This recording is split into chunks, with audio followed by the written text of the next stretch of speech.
Oui, donc je suis passée à la diapo suivante. Voilà, donc je vous parle rapidement de mon parcours professionnel. Donc, j'ai été diplômée en tant qu'infirmière en 2003. Puis j'ai intégré l'hôpital Saint-Louis dans le service d'oncodermatologie en tant qu'infirmière pendant 10 ans. Et par la suite, j'ai intégré l'UCOG Paris-Nord en tant qu'infirmière de coordination, années durant lesquelles j'ai pu obtenir un DU en onco-gériatrie. Et en 2020, j'ai obtenu un grade master 2 d'IPA, option oncologie, oncohématologie.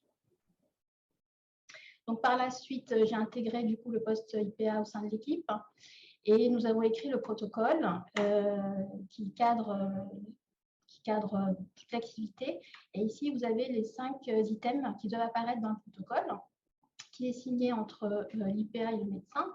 Donc, nous devons préciser le domaine d'intervention, donc dans mon cas, l'oncologie, hémato-oncologie, les modalités de prise en charge, les consultations et les avis effectués sur l'hôpital Saint-Louis et l'hôpital Bretonneau auprès de patients de plus de 70 ans atteints de cancer.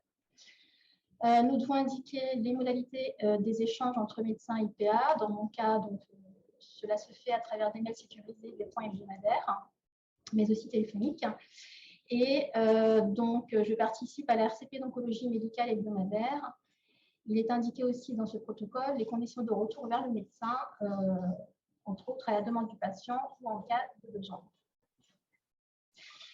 Dans le protocole d'organisation, nous devons aussi indiquer une procédure écrite d'autorisation, de renouvellement et adaptation de traitement qui est signée, dans mon cas, par le professeur du service d'oncologie médicale. Et nous devons donner aux patients une fiche d'information qui explique les modalités de ma pratique.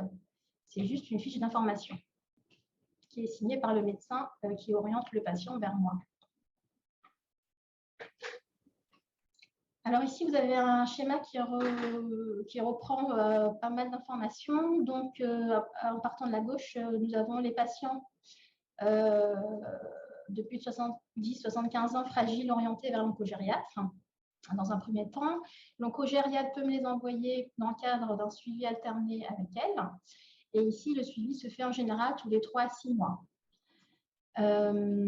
Et d'autre part, parmi ces patients, le service d'oncologie médicale peut m'orienter directement des patients de plus de 70 ans atteints de cancer de prostate sous hormonothérapie.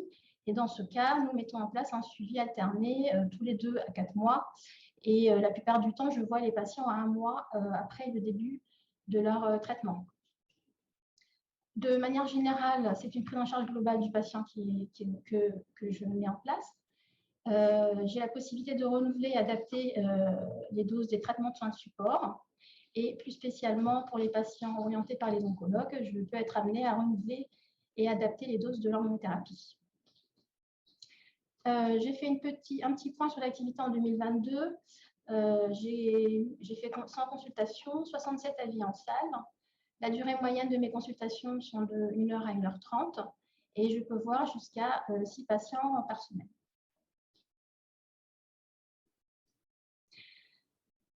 Donc, dans le cadre des modalités de prise en charge, c'est un suivi alterné qui est mis en place avec les médecins. Je mène un entretien, une anamnèse et l'examen clinique du patient, en incluant bien sûr le repérage des vulnérabilités, en reprenant les domaines de l'évaluation gériatrique standard, en utilisant les différents outils. J'évalue l'observance également et les effets secondaires des traitements. J'essaie d'identifier les situations d'urgence ainsi que les besoins en soins de support et soins palliatifs. À la suite de cette consultation, je formule les conclusions cliniques et diagnostics infirmiers. Je propose des plans de soins. Je peux être amenée à prescrire des examens complémentaires et des traitements pour lesquels je peux être amenée à les renouveler ou à les adapter. Alors, certains traitements, bien sûr. Je prends en charge le patient de manière globale à l'aide des différents médecins. Je peux être amenée à concevoir et mettre en œuvre des actions de prévention et d'éducation thérapeutique. Et bien sûr, je trace l'ensemble des activités de ma consultation dans le dossier médical du patient. Je participe bien sûr à l'organisation du parcours de santé et de soins du patient avec les différents professionnels intra- et extra-hospitaliers.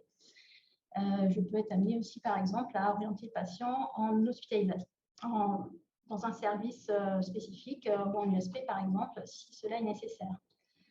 Le patient a un contact téléphonique pour fluidifier notre échange, nos différents échanges, pardon. Et donc, pour terminer, un compte rendu est fait en fin de consultation qui indique ces différents éléments, donc les événements depuis la dernière consultation, les problèmes actuels, l'évaluation et les outils utilisés ainsi que leur score. Sont indiqués aussi les grades des différents effets secondaires des différents traitements, l'examen clinique et la lecture des examens complémentaires. S'il y a lieu, j'indique les modifications de traitement et le détail des prescriptions réalisées. J'indique également les soins proposés et prescrits, mais aussi les liens effectués auprès des différents soignants.